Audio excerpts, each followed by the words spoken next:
C section से delivery हो गई है। अब क्या बहुत सारे लोगों के क्वेश्चन होते हैं कि सी सेक्शन से डिलीवरी होने के बाद मदर को ना बहुत ज़्यादा प्रॉब्लम होती है, उनके टाकों की केयर करनी पड़ती है, उसके साथ साथ बच्चों की केयर करनी पड़ती है, उसके बाद पेट बहुत ज़्यादा निकला रहता है, उसकी केयर करनी पड़ती है, क्योंकि ज़्यादा घंटे अगर बैठो तो पेट वैसे ही बहुत ज़्यादा बाहर निकल जाता है। फिर कितना भी बेल्ट लगा लो, कुछ भी कर लो, जो एक्चुअली बेल्ट लगाते हैं ना प्रेगनेंसी के दौरान, जो आप लोगों को बेल्ट दिया जाता है, उससे ना एक्चुअली आपके बैक पेन में बहुत ज़्यादा आराम मिलता है, ना कि आपका पेट अंदर जाता है। तो ये आप मिथ में मत रहिए कि आप बेल्ट लगाओगे तो आपका पेट अंदर चला जाएगा, क्योंकि प्रेगनेंसी के बाद ना आपको रेस्ट करने की बहुत ज़्यादा जरूरत है। So guys hello, welcome back to my channel. आज ये वीडियो में हम ये डिस्कस करने वाले हैं कि सी सेक्शन होने के बाद एक मदर को कैसे केयर करनी चाहिए, अपने बच्चे की कैसे केयर करनी चाहिए, कितने घंटे उन्हें सोना चाहिए, कितने घंटे उन्हें बाहर वॉक करना चाहिए, बहुत ज़्यादा डाइट कैसी होनी चाहिए, बहुत ज़्यादा केयर करने की ज़रूरत होती है, जो कि बहुत ज़्यादा ज़रूरी होता है। ये सब चीज़ें ना आप लोगों को, अगर आपके घर में बड़े बुजुर्ग हैं तो थोड़ी एडवाइजेस देंगे, बट बहुत सारे लोग हैं ना आजकल अकेले रहते हैं, न्यूक्लियर फैमिली रहती है उनकी, तो बहुत ज़्यादा उनको ये सब डिफिकल्टीज हो जाती है कि कोई बताने वाला नहीं होता है कि उनके साथ क्या होना चाहिए, क्या करना चाहिए, उनको दिन में कैसे फॉलो करना चाहिए रूटीन। हम बहुत से लोग होते हैं बच्चे को लेकर दिन भर बैठे रहते हैं, खुद की केयर ही नहीं करते। बट अगर आप ब्रेस्ट फीडिंग मदर हो तो आपको अपनी भी केयर करना बहुत ज़्यादा ज़रूरी है, क्योंकि बच्चा रात भर पिएगा, दिन भर पिएगा, उसके बाद ना आप लोगों को बहुत ज़्यादा वीकनेस आ जाएगी और वैसे भी मिल्क सप्लाई कम हो जाएगा, क्योंकि आप अगर अपनी डाइट प्रॉपर नहीं रखोगे।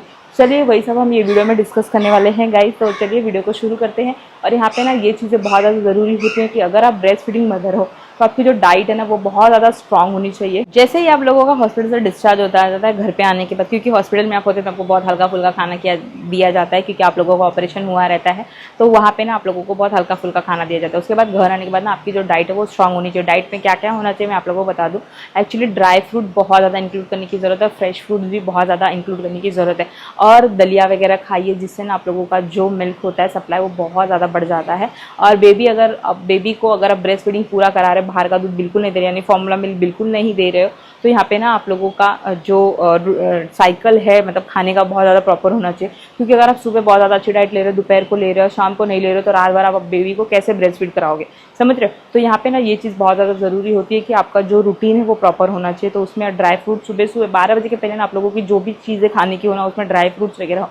देखो मैं तेखुर के आटे का हलवा बनाती हूँ, उसमें ड्राई फ्रूट डालती हूँ, और वहाँ पे ना सोठ वगैरह डालती है और पीसी वगैरह डालते हैं, बहुत ज़्यादा ज़रूरी होता है। तिल वगैरह डालते हैं, वो इससे ना क्या होता है आप लोगों का हड्डियाँ वगैरह भी बहुत मजबूत होती है, और इससे ना ब्रेस्ट मिल्क का जो सप्लाई है बहुत ज़्यादा बढ़ जाता है।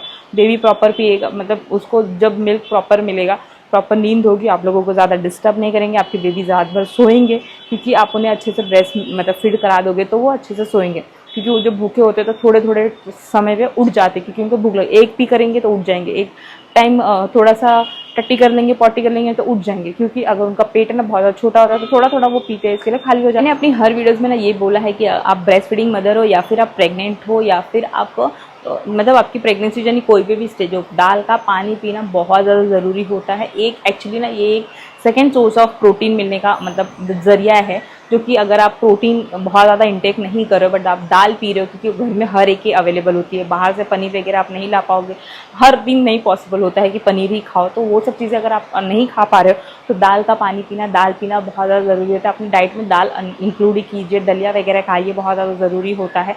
और ना ज़्यादा तेल वाली चीज़ें बिल्कुल नहीं खाएं, और राइस वगैरह बहुत ज़्यादा नहीं खाना है, थोड़ा थोड़ा आप लोगों को खाना है शुरुआती महीने में, बाद में आप खा सकते हो। सिर्फ पेट भरने के लिए आप लोगों को नहीं खाना है कि आप सिर्फ पेट भरने के लिए कितना भी खा ले रहे हो। आप ना एक दोपहर का जो लंच होता है वो बहुत ज़्यादा प्रॉपर होता है, सैलड होना चाहिए, उसमें आप लोगों को थोड़ा सा राइस होना चाहिए, चावल होना चाहिए, दाल होना चाहिए, कोई एक हरी सब्जी होनी चाहिए, जैसे कि शिमला मिर्च की सब्जी हो गई, या फिर हरी जो पत्ते की सब्जियां होती हैं वो हो गए, पालक वगैरह की सब्जियां हो गई, वो बहुत ज़्यादा खाना ज़रूरी होता है। ज़्यादा आलू वगैरह की सब्जियां नहीं खाएंगे तो ज़्यादा अच्छा हो जाएगा, क्योंकि वो सिर्फ पेट भरने के लिए एक ज़रिया है, बाकी उससे आप लोगों को कुछ चीज़ें नहीं मिलेंगी। तो ये सब चीज़ें हैं ना जो कि हाई प्रोटीन हाई फाइबर की चीज़ें होती है, बहुत ज़्यादा ज़रूरी होती हैं, क्योंकि एक डिलीवरी के बाद ना एक मदर को उसकी केयर करनी बहुत ज़्यादा ज़रूरी है। क्योंकि स्टार्टिंग में अगर आपने केयर नहीं की ना कि चलो अभी बच्चे की केयर करना बहुत ज़रूरी है, बच्चे के केयर के साथ साथ अपनी केयर भी करना बहुत ज़रूरी है, क्योंकि जो समय निकल जाएगा ना वो समय वापस नहीं आएगा।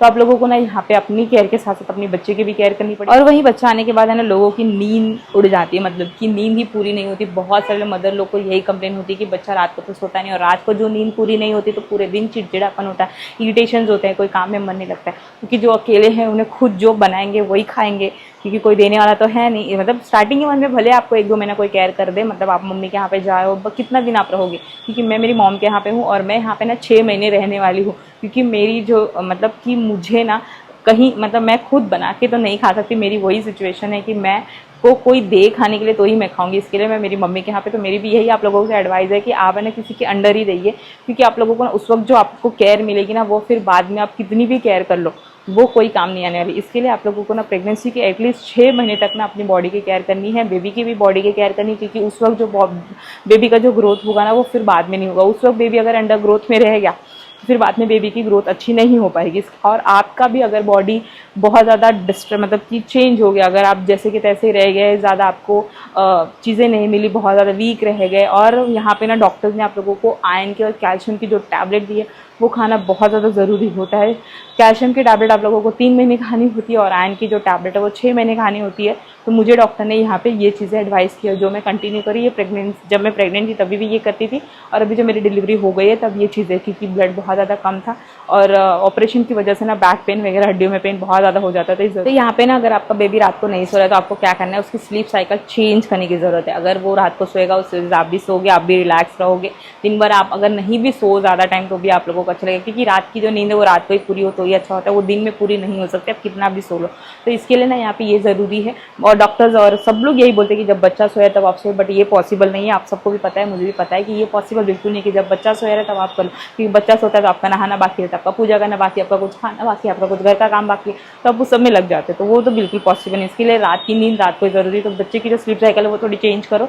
बच्चों को ना जब वो ज़्यादा सो रहा है तो उसको थोड़ा जगा के थोड़ा सा यहाँ वहाँ उसे टहलाओ, तो जहाँ पे वो सो रहा है उसका कमरा है उससे दूसरे कमरे में लेके जाओ, उसे दूसरों के साथ थोड़ा इंटरेक्ट कराओ, थोड़ा उससे बातें करो, जिसकी वजह से ना वो थोड़ा एक्टिव बनेगा और बहुत ज़्यादा तब नहीं सोएगा तो रात को अच्छे से सो लेगा। क्योंकि मैं मेरी बेबी के साथ यही करती हूँ, ये प्रैक्टिकली मैं कर रही हूँ, इसके लिए आप लोगों के साथ शेयर कर रही हूँ। मैंने ये कहीं चीज़ पढ़ी नहीं है, कहीं कुछ अप्लाई नहीं किया है, मतलब किसी का सुन के नहीं, खुद ये चीज़ें की है। क्योंकि मेरी जो नींद है ना मुझे रात को बहुत ज़्यादा ज़रूरी है। सुबह के टाइम पे ना 4 बजे के बाद मुझे बहुत ज़्यादा नींद आती है, और बेबी मेरी उठती ऐसा नहीं है। एक बार थोड़ी सी रोएगी, उसे उठा के वापस से ब्रेस्ट फीड करा के मैं फिर से अच्छे से सुला देती हूँ, तो वो सो जाती है। वो सुबह 7 बजे उठती है, रात को 12 साढ़े 12 कभी कभी 1 भी बजा देती है, कभी कभी नहीं सोती है तो तब सो जाती है। उसके बाद तब मेरी नींद बहुत ज़्यादा अच्छी हो जाती है। तो यहाँ पे ना ये बहुत ज़्यादा ज़रूरी है गाइस, स्लीप बहुत ज़्यादा ज़रूरी होती है प्रेगनेंसी के बाद। जब आपकी डिलीवरी हो जाती है तो बहुत ज़्यादा ज़रूरी होता है सोना, क्योंकि आप सबका तो पता नहीं बट मैं नहीं सोती हूँ ना, तो मेरी तो मतलब मेरे को तो चक्कर वगैरह भी आने लग जाते हैं, क्योंकि मेरी नींद बहुत ज़्यादा ज़रूरी थी। फिर खाना वाना कुछ नहीं दिखता, सिर्फ सोना दिखता है कि दिन भर सोते रहो सोते रहो सोते रहो। इसके लिए आज देखो मैं एकदम प्रॉपर सोई हूँ पूरी रात में। मेरी बेबी सिर्फ 2 बार उठी थी, एक सुबह के 4 बजे, फिर 7 बजे उठी थी, तो उसे मैं ब्रेस्ट फीड करा के वापस हो गई। फिर हम दोनों 9 बजे उठे आराम से। फिर बेबी की मतलब 9 बजे नहीं 8:30 बजे तक बेबी की मालिश वगैरह हो गई थी। मैं तो 9 बजे सो के उठी। उसके बाद फटाफट मैंने वो हलवा वगैरह खाया, उसके बाद वो दूध में ड्राई फ्रूट वगैरह डाल के उसे उबाल के अच्छे से खाया है। अब जाऊंगी तो दोपहर को लंच वगैरह करूँगी। उसमें सैलड में पहले खा लेती हूँ आधा घंटे पहले, उसके बाद लंच करती हूँ प्रॉपर। तो ये सब हो जाता है। तो यही सब मेरी आप लोगों से मतलब कहना है। और बहुत से लोगों के ये भी क्वेश्चन आ रहे थे कि मतलब टाको का आप केयर कैसे करते हो। तो टाको के मैंने प्रॉपर कोई ऐसे कोई केयर नहीं की है। 4 दिन में मुझे डिस्चार्ज मिला था। 10वें दिन मेरा जो टाका था वो मतलब डॉक्टर ने काट वगैरह दिया था, जो भी था उसमें से सब कुछ पका वगैरह नहीं था, यानी कि कुछ मवाद वगैरह नहीं बनी थी। तो वहाँ पे मुझे कुछ लगाने नहीं बोला था डॉक्टर। किसी के ना टाके होते हैं वो बराबर से भरे नहीं होते, तो उन्हें वहाँ पे थोड़े से कुछ क्या कहते हैं कि पाउडर वगैरह लगाने के लिए डॉक्टर बोलते हैं। और तब से नहाने भी नहीं बोलते जब तक वो टाका प्रॉपर हो नहीं जाता। किसी की जो घाव वगैरह बन जाती है ना टाकों में, हो जाता है, किसी का स्किन बहुत ज़्यादा हार्ड होती है। तो मेरा ऐसा कुछ भी नहीं हुआ था, प्रॉपर टाके वगैरह एकदम अच्छे से हो गए थे। तो नहाना भी शुरू कर दिया था, 11वें दिन से नहाना शुरू कर दिया था। और वहाँ पे टाकों पे थोड़ा सा पाउडर लगा लेती हूँ और नहाने के बाद ना थोड़ा सा पंखे के नीचे रेस्ट कर लेती हूँ, तो वहाँ पे पानी वगैरह सूख जाता है। बहुत सारे लोगों के ना टाके दुखने भी लग जाते हैं, तो वो इसके लिए होता है ना गाइस, क्योंकि आप ना बहुत टाइम तक बैठे रहते हो बेबीज़ को लेके, तो पूरा ना बॉडी का प्रेशर आपके टाकों पे पड़ता है, जिसकी वजह से पेन भी होता है। मेरा भी ऐसा होता है, अगर मैं बेबी को लेके 2-2.5 घंटे तक बैठी रहूँ ना, क्योंकि वो नहीं सोती तो उसको थोड़ा अटेंशन देना ही पड़ता है। तो वहाँ पे बैठी रहूँ तो बैक पेन होता है, पैर नहीं उठते, तो इतना ज़्यादा होता है मेरे साथ। इसके लिए मैंने सोचा है कि बेबी को ना जब सोती हूँ पेट पे सुला के उसको थोड़ी बातें वगैरह करती हूँ, ताकि मेरे को भी थोड़ा आराम रहे और बेबी को भी आराम रहे। तो और ना आपका बेबी अगर नहीं सो रहा है ना, उसको पेट पे ऐसे उल्टा लेटा दोगे ना, क्योंकि मैं यही करती हूँ, वो प्रॉपर अच्छे से खेलती है या फिर सो जाती है। तो ये सब चीज़ें आप कर सकते हो। मतलब थोड़ा थोड़ा अपनी बेबी के साथ कुछ अलग अलग चीज़ें ट्राई किया करो, ताकि वो उसका भी मन बना रहे और अच्छे से वो आप लोगों के साथ कोऑर्डिनेट करे। तो ये बहुत ज़्यादा ज़रूरी है। बच्चों को अच्छी अच्छी चीज़ें सिखाना बहुत ज़्यादा ज़रूरी है, क्योंकि अभी जो आप सिखाओगे ना वही आपके बेबी सीखेंगे। तो टाँकों की केयर करना यहाँ पे कोई बहुत बड़ी बात नहीं होती है। अगर हाँ बहुत से लोगों के टाँके वगैरह पक जाते हैं तो यहाँ पे ऑइंटमेंट वगैरह डॉक्टर्स लिखते हैं कि वो लगाओ, प्रॉपर केयर करो, थोड़ा पानी वगैरह से बचाओ, क्योंकि यहाँ पे यही करने की ज़रूरत है। और उसके बाद है अगर पक्के वगैरह नहीं है, नॉर्मल है, तो टाँके जो पेन होते हैं वो इसके लिए, क्योंकि आप बहुत ज़्यादा बैठे रहते हो, बहुत ज़्यादा तो आपको रेस्ट की, बेड रेस्ट की ज़रूरत होती है कि आप अपने पेट को बहुत ज़्यादा आराम दो। तो ये वक्त में ये केयर करने की बहुत ज़्यादा ज़रूरत होती है। सो गाइज आई होप थोड़ी सी हेल्पफुल ये वीडियो रही होगी आप लोगों के लिए। सो इस वीडियो के लिए इतना ही guys, bye bye, take care.